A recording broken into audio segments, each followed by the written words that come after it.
Good morning dear students. आप सभी का इस एजुकेशनल यूट्यूब चैनल पर हार्दिक स्वागत है।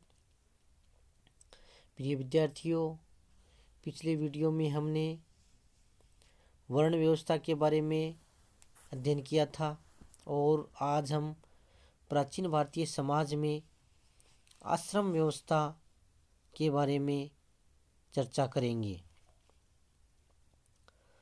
भारतीय समाज में मनुष्य के जीवन को सुसंस्कृत और सुव्यवस्थित करने के लिए आश्रम व्यवस्था को लागू किया गया था। प्राचीन हिंदू विचारकों ने मानव जीवन को समग्रतापूर्वक व्यवस्थित रूप प्रदान करने के लिए तथा आध्यात्मिक उन्नति के लिए उसे आश्रमों के अंतर्गत विभाजित किया था। उनकी दृष्टि में मनुष्य के लौकिक और पारलौकिक दोनों जीवनों की महत्ता थी, किंतु दोनों में वे पारलौकिक जीवन को अधिक महत्व देते थे। उनके विचार दर्शन के अनुसार जीवन में परिश्रम, कर्तव्यपरायणता, बौद्धिकता और धार्मिकता तथा आध्यात्मिकता का समावेश था। इसलिए उन्होंने समष्टि रूप में जीवन की व्याख्या की। इस दृष्टि से आश्रम व्यवस्था का दर्शन प्राचीन विचारकों के अद्वितीय ज्ञान का प्रतीक है, जिसमें ज्ञान और विज्ञान, लौकिक और पारलौकिक, कर्म और धर्म तथा भोग और त्याग का अद्भुत समन्वय है। वास्तविकता में देखा जाए तो पुरुषार्थ की अवधारणा आश्रम के माध्यम से की गई है। धर्म, अर्थ, काम और मोक्ष की प्राप्ति विभिन्न आश्रमों के सहयोग से मानी गई है। उन्होंने जीवन की वास्तविकता को ध्यान में रखते हुए ज्ञान, कर्तव्य, त्याग और अध्यात्म के आधार पर मानव जीवन को ब्रह्मचर्य, गृहस्थ, वानप्रस्थ और संन्यास नामक 4 आश्रमों में विभाजित किया है, जिसका अंतिम लक्ष्य था मोक्ष की प्राप्ति। इस प्रकार भारतीय दार्शनिकों ने मनुष्य के जीवन को 100 वर्षों का मानकर उन्होंने 25-25 वर्षों के 4 बराबर भागों में बांटकर आश्रमों की व्यवस्था की थी। आश्रम व्यवस्था के अंतर्गत मनुष्य अपने जीवन में श्रम पूर्वक विभिन्न आश्रमों के कार्य संपन्न करता था तथा प्रत्येक आश्रम के पश्चात आगामी आश्रम के लिए परिवृत्त होता था। मनुष्य 4 स्तरों से होकर यानी 4 आश्रमों से होकर अपनी जीवन यात्रा पूर्ण करता था। यह संपूर्ण योजना श्रम युक्त थी, जो मनुष्य के जीवन को परिश्रम के आधार पर विकसित करती थी। आश्रमों को जीवन के अंतिम लक्ष्य मोक्ष की प्राप्ति के लिए मनुष्य द्वारा की जाने वाली जीवन यात्रा के मध्य का विश्राम स्थल माना गया है। प्रत्येक आश्रम का अपना अलग अलग महत्व था। ये महत्व उसकी विशेष स्थिति को स्पष्ट करता है। सर्वप्रथम आश्रम व्यवस्था का उद्भव उत्तर वैदिक काल में हुआ था। जाबालोपनिषद में सर्वप्रथम 4 आश्रमों का वर्णन हमें मिलता है। बौद्धायन धर्मसूत्र के अनुसार आश्रम व्यवस्था का प्रारंभ प्रहलाद के पुत्र कपिल द्वारा किया गया था। इसमें उल्लेख किया गया है कि देवताओं की स्पर्धा में मनुष्य ने इसका सूत्रपात किया था। देवता ये मानते थे कि आश्रम व्यवस्था उन्नत और विकसित समाज के लिए आवश्यक है, अतः दूसरों को भी उसे अपनाना चाहिए। चातुर्वण्य के समान यानी 4 वर्ण व्यवस्था के समान 4 आश्रमों का उद्भव भी प्राचीन चिंतकों ने ब्रह्मा से ही माना है। पुराणों के अनुसार आश्रमों का चिंतन इसलिए किया गया कि समाज के विभिन्न सदस्य अपने कार्य निष्ठापूर्वक संपादित कर सके। मनुष्य के जीवन को कर्म के अनुसार व्यवस्थित करने के लिए 4 आश्रमों की व्यवस्था की गई थी। ब्रह्मचर्य आश्रम, गृहस्थ आश्रम, वानप्रस्थ आश्रम और संन्यास आश्रम। सर्वप्रथम जो ब्रह्मचर्य आश्रम है उसकी अवधि जन्म से लेकर 25 वर्ष तक मानी गई है। मनुष्य के बौद्धिक और शिक्षित जीवन के लिए ब्रह्मचर्य आश्रम की व्यवस्था की गई। इसी आश्रम में रहते हुए विद्या और शिक्षा की प्राप्ति होती थी, जिससे मनुष्य की ज्ञान गरिमा बढ़ती थी। ब्रह्मचर्य का अभिप्राय इंद्रिय निग्रह के साथ साथ विद्या एवं वेदाध्ययन भी था। अपने तप और संयम से ब्रह्मचर्य ज्ञान और विज्ञान का अर्जन करता था। कोई भी व्यक्ति उपनयन संस्कार के पश्चात ही ब्रह्मचर्य आश्रम में प्रवेश कर सकता था। इस संस्कार द्वारा ब्रह्मचारी गुरु का सानिध्य प्राप्त करता था और उसके पास रहते हुए ज्ञान प्राप्त करता था। सदाचार और सच्चरित्रता का पालन करना ब्रह्मचर्य के लिए आवश्यक माना गया था। अपनी इच्छाओं को अपने वश में करना तथा अपनी क्रियाओं को धर्म समन्वित करना उसका श्रेष्ठ आचरण था। वह अपनी इंद्रियों को संयमित रखता था, जिससे उसे सिद्धि की प्राप्ति होती थी।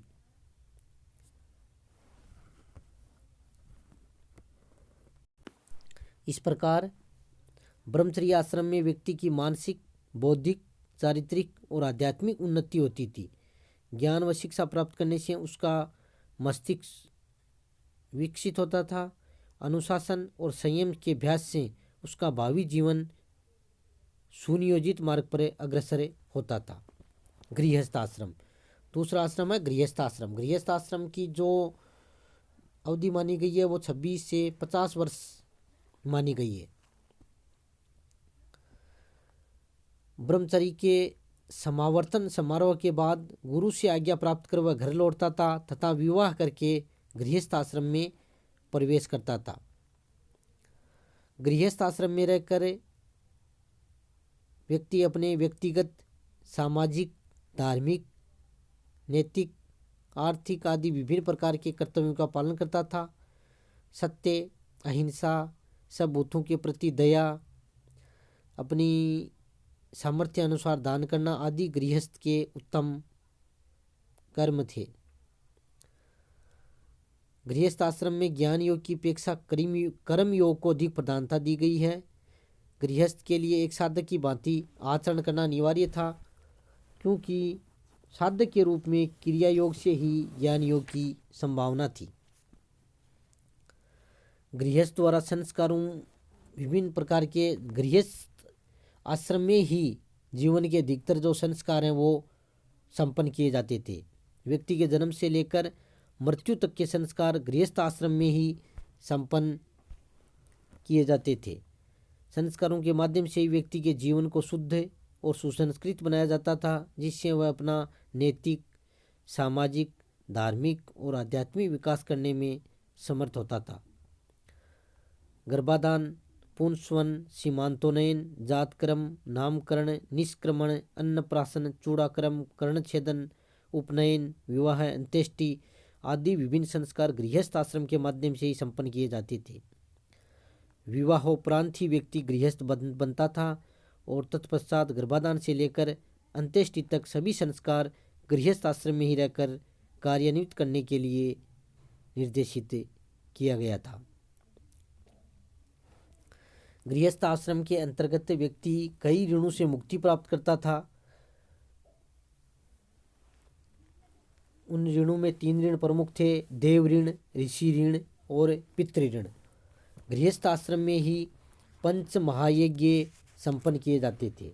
इस प्रकार जो 5 यज्ञ थे, ब्रह्म यज्ञ, पितृ यज्ञ, देव यज्ञ, भूत यज्ञ और नर यज्ञ, ये गृहस्थ द्वारा ही संपन्न किए जाते थे। इस प्रकार सभी आश्रमों में गृहस्थ आश्रम की जो महत्व है, उपादेयता है, वो ज़्यादा बताई गई है। और गृहस्थ आश्रम के अंतर्गत ही व्यक्ति अपने सामाजिक कर्तव्यों को भी पूरा करता था। पुरुषार्थों की पूर्णता, ऋणों से मुक्ति, महायज्ञों का संपादन, भौतिक सुखों की तुलना में आध्यात्मिक सुख की श्रेष्ठता, मानवतावादी जीवन दर्शन की उपलब्धि आदि गृहस्थ आश्रम में ही संभव थी। इसलिए गृहस्थ आश्रम से नैतिक, सामाजिक, धार्मिक और आर्थिक कर्तव्य संबंध किए गए थे। इस प्रकार भारतीय जो आश्रम व्यवस्था उसमें गृहस्थ आश्रम का सबसे अधिक महत्व बताया गया है। इसके बाद में वानप्रस्थ आश्रम। वानप्रस्थ आश्रम का जो समय है वो 51 वर्ष से लेकर 75 वर्ष तक माना गया है। जब मनुष्य अपने समस्त गृहस्थ के कर्तव्यों और उत्तरदायित्वों को संपन्न कर लेता था और उनसे मुक्त हो जाता था, तब वह सांसारिक मोह माया को त्याग कर वानप्रस्थ आश्रम की ओर मुड़ता था। पूर्ववर्ती अपनी समस्त स्थितियों को त्याग कर वन की ओर प्रस्थान करना ही वानप्रस्थ आश्रम में प्रवेश था। वैदिक युगीन आरण्य साहित्य की रचना ऐसे ही वानप्रस्थी तपस्वियों ने की थी जो वन में रहा करते थे। यानी गृहस्थ जीवन के पश्चात लोग वन में जाकर एकांत का जीवन व्यतीत करते थे और अपने ज्ञान और विचार की अभिवृद्धि करते थे। यही वानप्रस्थ आश्रम था। मनु ने कहा था कि जब व्यक्ति के सिर के बाल सफ़ेद होने लगे, शरीर पर झुर्रियाँ पड़ने लगे और उसके पुत्र हो जाएं, तब वह वानप्रस्थ होकर जंगल की ओर चल देना चाहिए। तो इस प्रकार वानप्रस्थी का जो जीवन है वो अत्यंत त्याग, साधना और तप का था।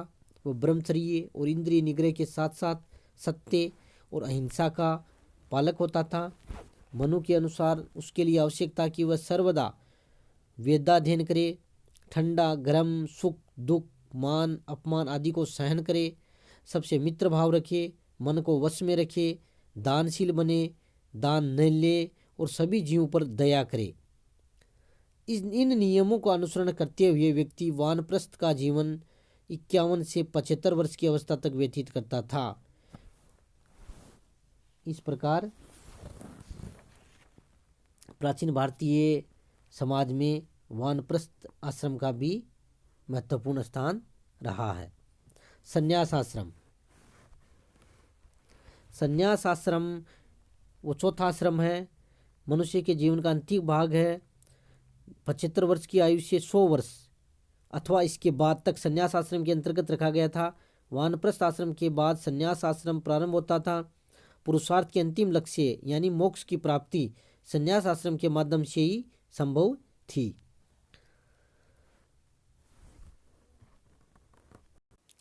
संन्यास आश्रम में व्यक्ति पूर्ण रूप से निर्लिप्त होकर मोक्ष प्राप्ति के कार्यक्रम में लगता था और अपनी आत्मा को ब्रह्मा की ओर लगाता था।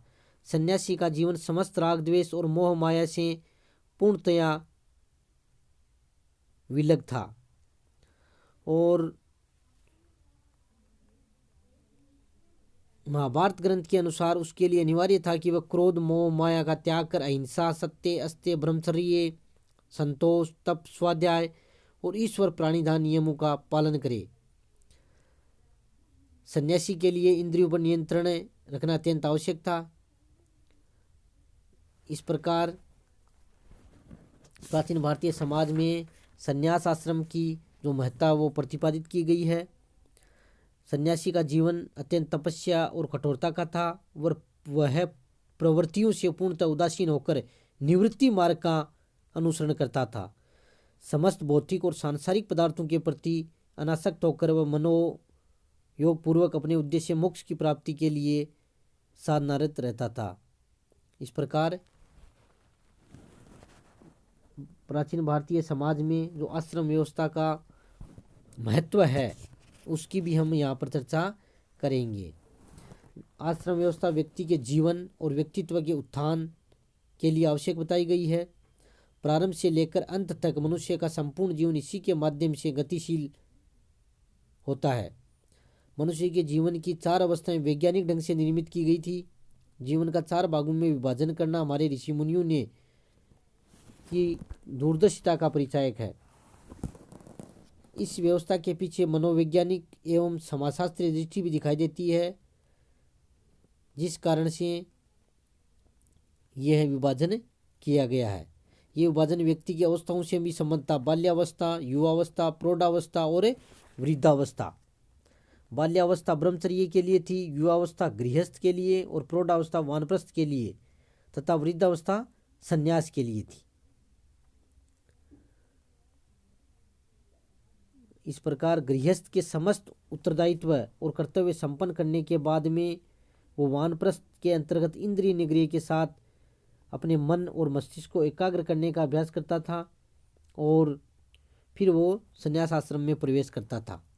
इस प्रकार प्राचीन काल में आश्रम व्यवस्था ने व्यक्ति और समाज को ज्ञान गरिमा से मंडित किया था, विभिन्न सामाजिक, धार्मिक और आर्थिक क्रियाओं के लिए प्रेरित किया तथा सांसारिक मोह माया से मुक्त होने का मार्ग प्रशस्त किया ताकि मोक्ष की प्राप्ति हो सके।